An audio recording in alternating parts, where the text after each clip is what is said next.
How to easily master lead scoring.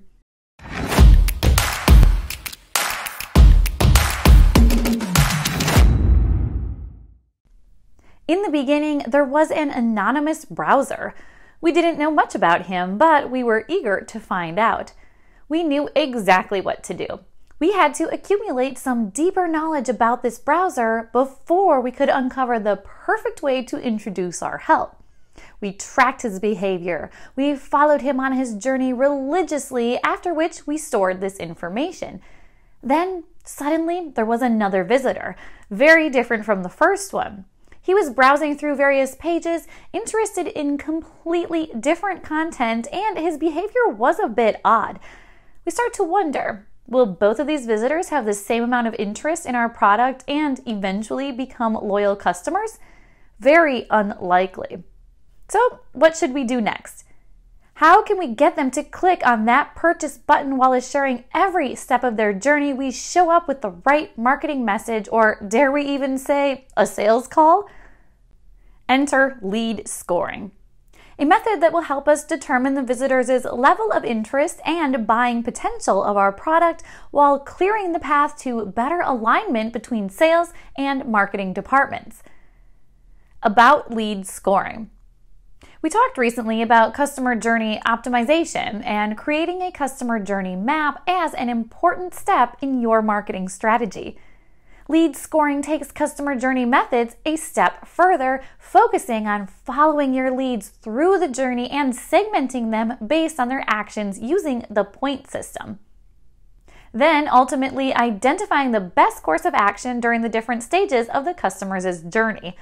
To put it simply, the purpose of lead scoring methodology is to arrange leads, visitors, or browsers by their readiness to buy your product.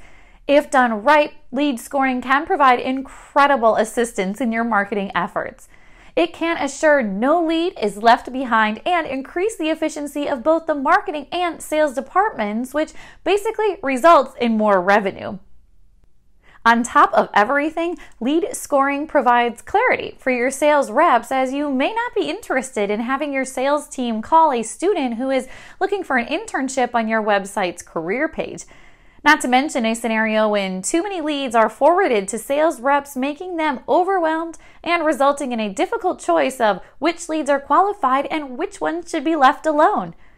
The sales team will end up working on poorly qualified leads, while other better opportunities end up lost to competitors. According to the study done by the American Association of Inside Sales Professionals, or AAISP, almost half of B2B sales reps list lead quantity and quality as their top challenge. In its essence, this method will help you score leads based on their interest in your product, their current place in their customer journey, and their fit in regards to your business. Organizations usually apply scoring methods such as points, or sometimes we see rankings like A, B, C, or even use of terms like hot, warm, and cold.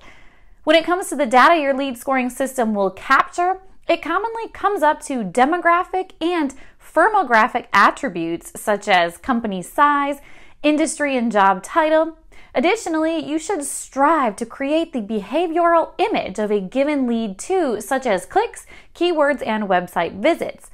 This method is created because of the increasingly growing need to emphasize lead quality over lead volume. But not every lead scoring system is a good lead scoring system. You want to know when your lead is ready to buy, not how much they like your content or are a fan of your business. This is what we want to talk about today. Our aim is to demystify a sophisticated lead scoring system and show the ways of how to achieve yours. Lead scoring basics. If you never had the opportunity to create a lead scoring system, and if you lack the data to support the system, you may start thinking it's a guessing game. But bear with it. You will get the rewards once we set our parameters right. Before you start building a valuable lead scoring system, you need to know what type of data you need to include in your lead rating. There are two types of data sets you need to consider: implicit and explicit. Implicit scoring is based on the data you collect by observing the lead's behavior. It includes any relevant online behavior such as completed forms, open emails, or visits to the company blog page. Additionally, it can include inferred data such as the collected location of their IP address. Implicit scoring answers the question: how interested is the lead in your product? While explicit scoring is based on the information the lead tells you, such as demographic or firmographic attributes. This information often comes from filled online forms, and they may include BANT information: budget, authority, need, and timeline.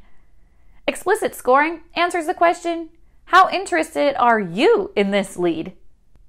By collecting both of the data sets and putting them to work, you will get the full picture of prospects' value to your business and your value to the prospect. To go further down the line of observing the correct data we will collect, we need to mention behavioral, demographic, and firmographic data. Behavioral data is the information you gather based on the behavior of the lead online. It will mostly fall under implicit scoring, as we mentioned earlier. Demographic data is the set of information which includes occupation, age, gender, etc. This data often needs to be shared with you, which makes it explicit scoring. Firmographic data are characteristics that show how likely is a prospect to become a customer, such as industry he operates in, role, number of employees, etc. Demographic and firmographic data are often clustered together, which is a good practice as long as you separate them from behavioral data. It is highly important to use both implicit and explicit scoring in your lead scoring practice. No matter how much you can collect via an online form, it will still have its limitations, so make sure you measure the interest as well. So let's get started on building your perfect lead scoring system. Number 1, contemplate your current customer. Start by gathering information about your existing customer with your sales team. Ask the right questions to get more clarity. What actions made them your customer? Include data you may have collected previously: activities, campaigns, online behavior, interaction with marketing or sales, etc. What is the minimum criteria a lead must pass to become your customer? It may include budget, authority, need, and timeline, or it may include actions they had to take online to get to a sales rep. What is my ideal target customer? Identify all the qualities that make your ideal customer by comparing them to your current customers. Align both marketing and sales by creating the profile of an ideal customer and defining what constitutes as a sales qualified lead. Once you deepen your understanding of your customer, you are ready for the next step: building a scoring system. Number 2, create your lead scoring model. It's a good practice to determine one scoring system and implement it across all of your marketing efforts. That includes different campaigns and any other activities your marketing team is working on. The reason why this is crucial is that it makes it simpler for you to later on fine-tune or provide clarity to your sales teams. For instance, if in one campaign 50 points means a lead has become SQL, and in another it takes 100 points to be classified as such, it's going to be hard to keep up, and naturally mistakes will creep in. So to determine your scoring criteria, it's helpful to first identify what are the critical factors that should affect the lead score.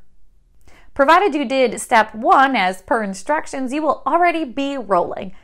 Divide the factors into the implicit and explicit and tackle them one at a time. Don't forget to get your sales team to approve these suggestions. The next question to ask is, what are the touch points where we can interact with customers? List all the places they can leave their information or engage with your business. Include every single point of possible interaction: email, website, online forums, webinars, free trials, demos, phone calls. Consider the different stages of each of these interactions. It is not the same if a prospect simply opens an email without reading, or opens plus clicks on the link within it. Break down those actions as well. Now that we determined the critical factor and the way of gathering the beneficial data, it's time for the next question in our process: how to distribute points. It's helpful to start by marking next to every listed interaction or piece of shared information whether the activity is critical, important, or even negative. To expand to our point from earlier, if a lead downloads an ebook from your website and in the form marks down occupation as a student, they may not be the ideal prospect. This is the perfect example of when you should assign negative points to a lead. Pull together all the actions and characteristics into one place and decide which one is the most worth it to you. Once you have decided on the scores, determine a score threshold that will indicate a sales-ready lead. At the beginning of this process, you can keep your scoring model simple, but in time you might optimize it to fit your exact qualified lead. For instance, the next step would be to assign higher points for combined activities. If in the first 3 days a lead visits the product page, attends a webinar, and replies to an email, a score should reflect the context of those activities. Number 3, optimize regularly. The prospect's lead score should be continually changing. Based on the actions they take, the score should shift as time passes. Often, businesses implement a score degradation rule, which basically correlates with time. For example, if a lead hasn't taken further action after signing up for a demo, the chances are they have gone another way. The lead score should reflect the absence of action as well, especially if months pass by. The best practice dictates that a regular quarterly review of the current lead scoring system is a must. Otherwise, you will not be able to identify the missteps in your lead qualification process.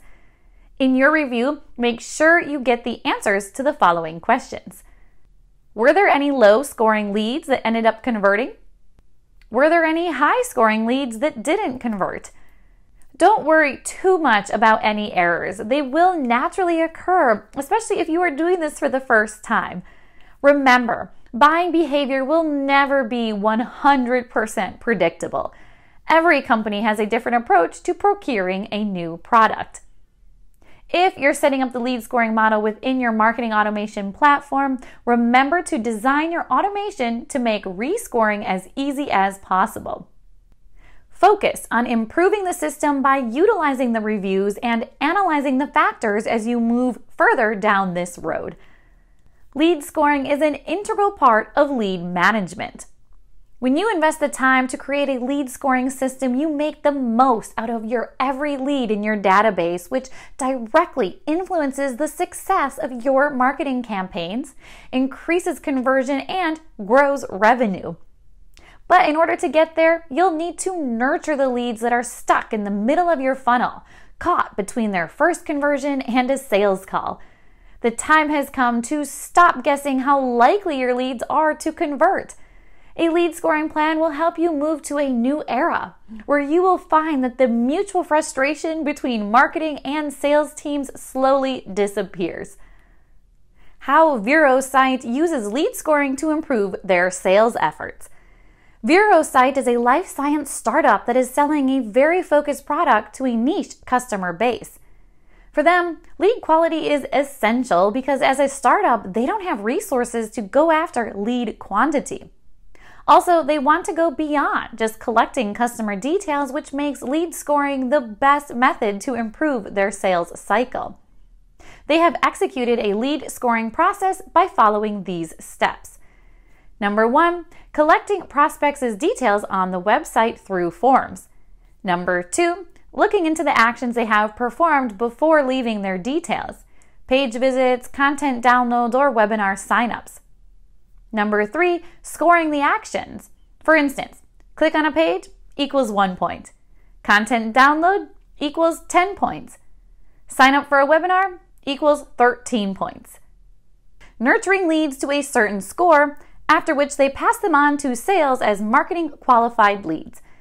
Greg Krueger, the Vice President of Global Sales at Virocyt, shared in his interview with Life Science Marketing Radio, "Lead scoring needs our constant attention. The lead scoring process is never going to be finished, and they will always be tweaking it.